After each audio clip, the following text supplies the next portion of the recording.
அடுத்ததான் வந்து பார்த்தீங்கன்னா 27வது நட்சத்திரம் ரேவதி நட்சத்திரம். இது எனக்கு பிடிச்ச நட்சத்திரத்தில் இந்த ரேவதி நட்சத்திரம் ஒன்று. ஏங்கய்யா நீங்கள் இப்படிலாம் சொல்கிறீங்க அப்படின்னா, அதெல்லாம் எனக்கு சாதகமான நட்சத்திரம். ஆயிலியம், கேட்டை, ரேவதிலாம் எனக்கு சாதகமான நட்சத்திரம். அவங்க மூலியமாக எனக்கு பல நன்மைகள் நடந்திருக்கு. அப்படிங்கும்போது இந்த ரேவதி நட்சத்திரக்காரங்களை வந்து பார்த்திங்கன்னா என்ன பண்ணும், ரேவதி நட்சத்திரம்னா புதன். ரேவதி பட்சம்னா இவங்களுக்கு என்ன தெரியுங்களா, இவங்க படிக்கணும் படிக்கணும்னு நினைப்பாங்க, ஆனால் படிப்பாங்க, ஆனால் கடைசி நேரத்தில் கோட்டை விட்டுருவாங்க.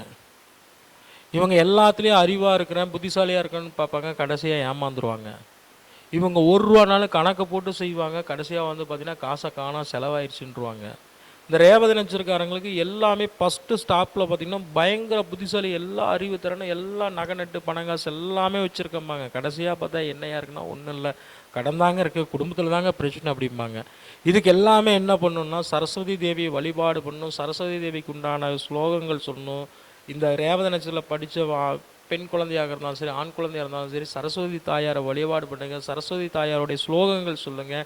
வீட்டில் இப்போ யூடியூப் வந்துருச்சு, நல்ல சரஸ்வதி தாயாருக்கு உண்டான ஸ்லோகங்கள்லாம் இருக்குது, அதெல்லாம் போட்டு கேட்க வைங்க, காலையிலையும் மாலையிலையும் கேட்க வைங்க. அதே மாதிரி பார்த்திங்கன்னா இந்த ரேவதி நட்சத்திரக்காரங்களுக்கு சகல செல்வத்தையும் கொடுக்கறது கல்வினால தான். அப்போ இந்த ரேவதி நட்சத்திரக்காரங்களுக்கு சரஸ்வதி தாயாரை இப்போ நம்ம தெரிஞ்சோ தெரியாமலோ, எனக்கு கணேசு சரஸ்வதி படம் கொடுத்தா அப்படி எங்கள் ராஜவீதியில் கொடுத்தா அப்படி எத்தனையோ பேர் இப்போ படம் கொடுத்தாங்க, அதான் பின்னால் இருந்து என் படம் கூட மறைக்குதுன்னு கழட்டி வச்சுட்டாங்க. அவ்வளோ நல்லவங்களாக இருக்காங்க சரிங்களா. அதனால் வந்து நான் வந்து எப்படி தெரியுங்களா, அவன் கஷ்டப்பட்டு உழைச்சி அவ்வளோ போராட்ட பிரச்சனையிலையும் எனக்கு சரஸ்வதியை கொடுத்தான். அந்த சரஸ்வதி தான் நான் முன்னால் வச்சு பூ வச்சு வழிபாடு பண்ணுறேன் சரிங்களா. எத்தனையோ மிகப்பெரிய கோடீஸ்வரங்களாம் எனக்கு எவ்வளவோ இதெல்லாம் செஞ்சுருக்காங்க, நான் அதெல்லாம் எதுவுமே வைக்கல. எனக்கும் உண்டான ஒரு சாமி படங்கிறது, நான் ரொம்ப சாமி பக்தியாகவும் போக மாட்டேன், அதுக்குன்னு பக்தியே இல்லைன்னு சொல்ல மாட்டேன். தேவையான சாமி படங்கள் தேவையான பூஜை அறைகள் என் வீட்டுக்கு வந்தாலும் சரி கரெக்டாக தான் இருக்கும்.